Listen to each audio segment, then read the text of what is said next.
Hello दोस्तों, विद्या शक्ति education centre में आपका स्वागत है। दोस्तों, इस वीडियो में मैं लक्ष्मी का पर्यायवाची आपको ट्रिक के माध्यम से पढ़ाने वाली हूँ।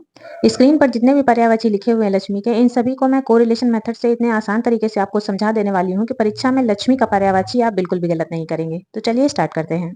तो लक्ष्मी जी का सबसे पहला पर्यायवाची है धनदा, यानी धन को देने वाली। फिर है कमला, कमलाशना और कमलालया। दोस्तों, कभी भी आपने अगर लक्ष्मी जी की कोई तस्वीर, कोई मूर्ति देखी होगी तो आपने देखा होगा कि उन्हें हमेशा कमल पे बैठा हुआ दिखाया जाता है मूर्ति में, किसी भी चित्र में। तो इससे आप उनकी छवि से याद रख लेंगे कि उनका पर्यायवाची कमला, कमलाशना और कमलालया है। यहाँ पर ध्यान देने वाली बात एक है कि अगर कमलाशन लिखा है तो फिर वो ब्रह्मा का पर्यायवाची है। अगर कमलाशना है तभी वो लक्ष्मी का पर्यायवाची होगा। आगे है पद्मा, पद्माशना और पद्मानना। तो कमल का पर्यायवाची पद्म होता है, तो आप इससे रिलेट करके इन सभी को याद रख लेंगे। आगे है विष्णुप्रिया और विष्णु वल्लभा। ये दोनों तो बहुत ही आसान है दोस्तों, क्योंकि हम सभी जानते हैं कि जो लक्ष्मी जी हैं ये विष्णु जी की पत्नी है। इसलिए विष्णुप्रिया और विष्णु वल्लभा, वल्लभा पत्नी का पर्यायवाची होता है। फिर है समुद्रजा, सिंधुजा और सिंधुसुता। तो हिंदू पौराणिक कथाओं के अनुसार जब समुद्र मंथन हुआ था, उस समय लक्ष्मी जी उस समुद्र मंथन के दौरान निकली थी, इसलिए उन्हें समुद्रजा यानी समुद्र की पुत्री कहा गया। आपने पर्यायवाची पढ़ी होगी तो आप ये जानते ही होंगे कि किसी भी शब्द में अगर आगे जा जुड़ जाता है तो उसकी पुत्री शब्द जुड़ जाता है। और समुद्र और सिंधु एक दूसरे का पर्यायवाची हैं, और सुता, सुता भी पुत्री का पर्यायवाची होता है। तो इस तरीके से इन तीनों को याद रख लेंगे। फिर है चंचला और चपला।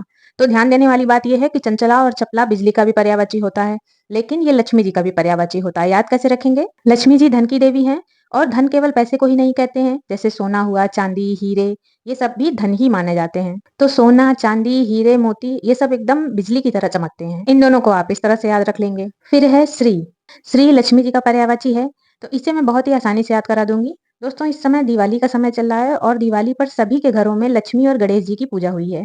तो लक्ष्मी और गणेश जी की पूजा से ही हम याद रख लेंगे कि श्री जो है लक्ष्मी का पर्यायवाची है। कैसे? हम जब किसी भी चीज का शुभारंभ करते हैं तो क्या कहते हैं कि हमने श्री गणेश किया, किसी भी कार्य का हम श्री गणेश करने जा रहे हैं। तो श्री यानी लक्ष्मी जी और गणेश, गणेश जी। अगला है रमा। तो ये भी बहुत आसान है। अगर रमा शब्द में मात्रा का हेर फेर कर दें तो राम शब्द बन जाएगा। और अगर थोड़ा भी आपने पौराणिक कथाएं पढ़ी होंगी तो आप जानते होंगे कि जो माता सीता हैं वो लक्ष्मी जी का अवतार थी, और श्री राम विष्णु जी का अवतार थे। तो इससे आप ये याद रख लेंगे कि रमा जो है लक्ष्मी जी का पर्यायवाची है। लास्ट है भार्गवी।